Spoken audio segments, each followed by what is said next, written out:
Hey there everyone, this is Southern Weather Media, and here is finally another video in my thrift store find series. So actually this one's going to be covering radios that I got on 2 different days, one of which was over a month ago I think. And I never made a video on it before because it was actually broken when I got it, but I eventually managed to repair it, which is why I'm going to feature it in this video. So I'll start by showing you briefly what these 3 radios are. First is the Radio Shack 12-240, and this is the one that was broken. I'll tell you more about that when I get to the radio itself, after I finish showing the others. So next up is the 12-250, and this one is from 1999 actually, which is really cool. I was hoping to get one from 1999 when I got my replacement for the one with the broken antenna. And as you can see, the antenna on this one stands up just fine. So I was really excited to find this one there. I know this is a pretty common thrift store radio to find, but I've never actually seen one in a thrift store before. And lastly, we got this. A Midland WR120 from 2011. And unfortunately it didn't come with the AC adapter, but I do have one that works with it. So let's start with the 12-240. This thing had an issue when I tested it in the thrift store, and they didn't realize that it was going to be an issue because they thought it was just getting weak reception in there. Thankfully the speaker wasn't bad, and it doesn't have distorted audio, both of which are pretty common issues with weather radios from Radio Shack from this time period. And actually I think from Midland as well. But what it was doing was it just wasn't getting any reception on anything at all. So this actually is a 3-channel radio, in case you didn't know. It only receives the modern equivalents of channels 1, 4, and 7. And channel 7 is my main station. So let me just raise the antenna.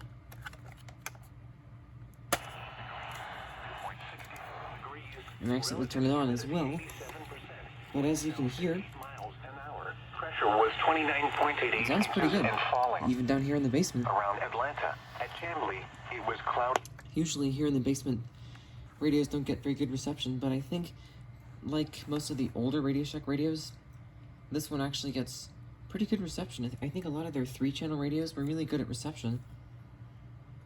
So, the way that I fixed this thing was I actually didn't know what to do with it at first, but then I remembered watching videos of transistor radio repair, and if you open up the inside of the radio, you can actually see these capacitors in there that can be adjusted with screwdrivers. They're like these little metal cubes, basically, and they have a screw hole on the top, and they have either a Phillips or flathead screwdriver or screw in the top, and I got a tiny screwdriver and put in a 9-volt battery and turned on the broadcast, and then adjusted the capacitors until I could hear the radio voice. It was cloudy and 69, wind variable at 5. And initially I actually retuned this thing to receive channel 6 on the C position instead of channel 7. But then because it had like a 60 Hz buzz in the background, I didn't know if that was going to be that good for it. So I went ahead and retuned it back. And unfortunately, when I was doing all that, I accidentally knocked loose the transformer in here, so it started buzzing audibly.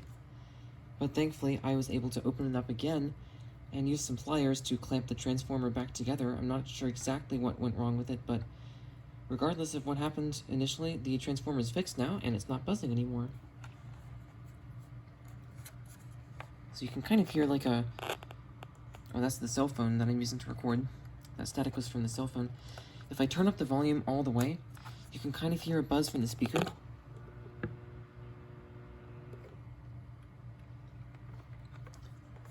But other than that, this radio is a very good and clear one.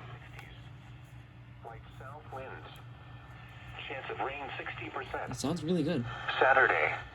Oh, and I forgot to show you.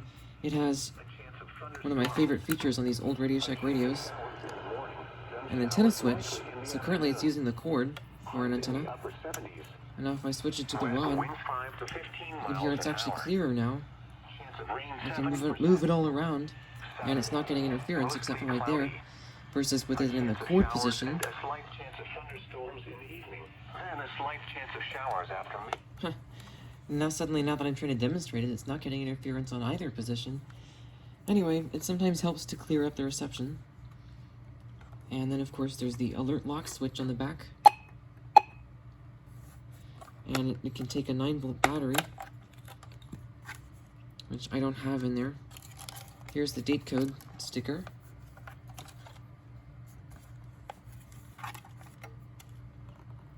Which indicates it was made in August of 1994. Flight northeast.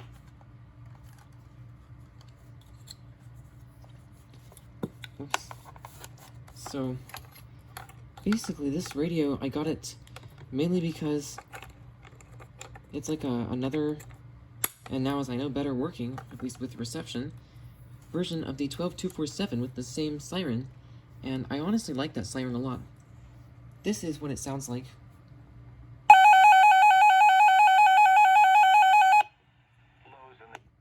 Huh, thought I'd turn off alert lock. Nope. Okay, there we go. Anyway, that's a really, really loud siren, and it sounds really cool, I think, so I'm really happy to have this radio. Oh yes, and I forgot to mention, I got that from a Goodwill, which is my first ever Goodwill weather radio thrift store, or, yeah, Goodwill weather radio purchase.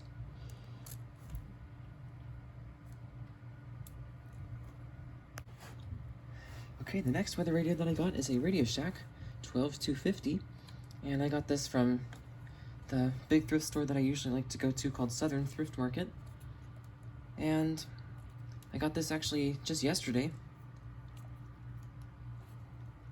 and as you can see, it's in great condition. Unfortunately, they wrote the price with Sharpie directly on the screen, and you can kind of see in the polarized light here, it's not all the way coming off, but I wiped it mostly off. And the screen is a little bit dirty, but it's not scratched up like my old one.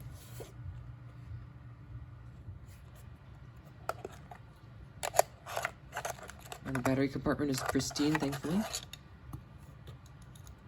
I keep dropping these battery covers.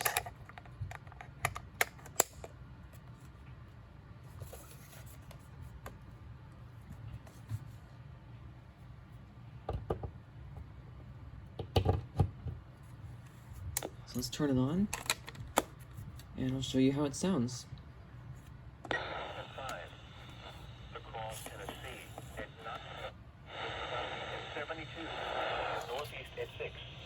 Oh wow, that's actually getting... Light rain, it was 69. Wind southeast at 5. Yeah, that sounds like KXI-22. Here is the hazardous weather outlook. This hazardous weather outlook is proportional to central Georgia. For this afternoon and tonight, it is KXI-22. Thunderstorms embedded. I'm not sure if I have gotten any reception on that station in the basement before. Become strong to severe mainly over central Georgia this afternoon as the line moves further east. Hail southwest at 6. Gusting to 21. Yep, as usual for 12250, it sounds really good. Wind southeast at 5. At Asheville, it was loud. Cloudy into 71. Wind southeast at 7. At Augusta, it was cloudy into 77. And when I initially got it, I think it was... Let's see. It was on alert mode, actually. And it was on all county codes mode. And I didn't check if any of these have been disabled. I just went ahead and turned them all on.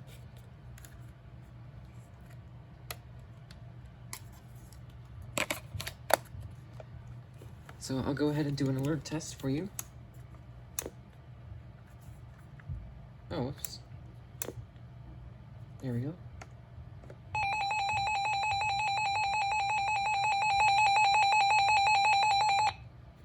One of my favorite sirens. And that's, I guess, about it for this radio. It's a pretty simple radio, but it's just one of my favorites.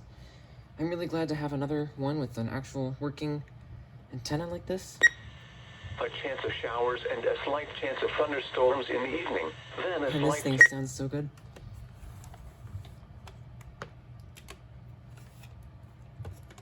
Alright. And then lastly, we've got the WR120, original version. I'll go ahead and plug in the adapter that I got for it, or that I found for it in my room.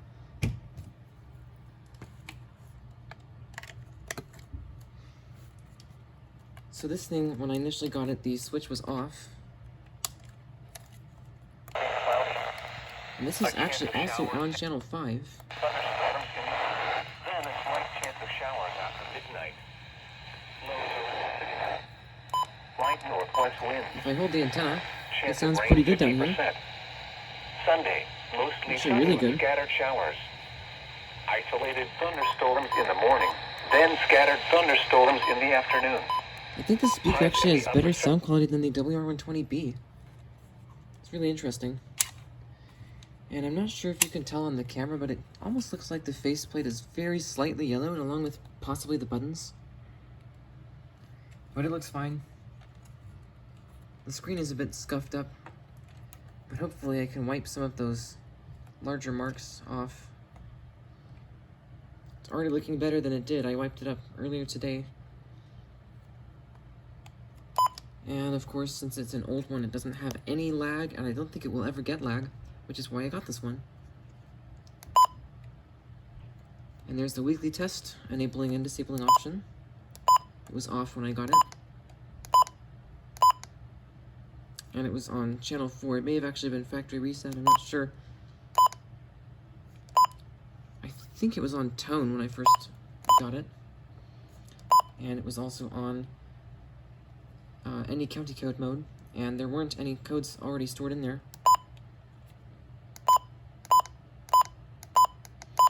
So I'll do a quick alert test.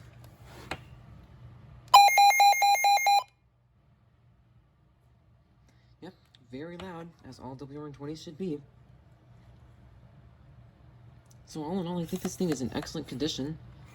The antenna, here's the back of it, once again, and the inside of the battery compartment is pristine. Oh, come on, it's not focusing. There we go. 2.64. I keep turning on these radios when I'm holding them upside down. Anyway, as you can see, there's no corrosion in there.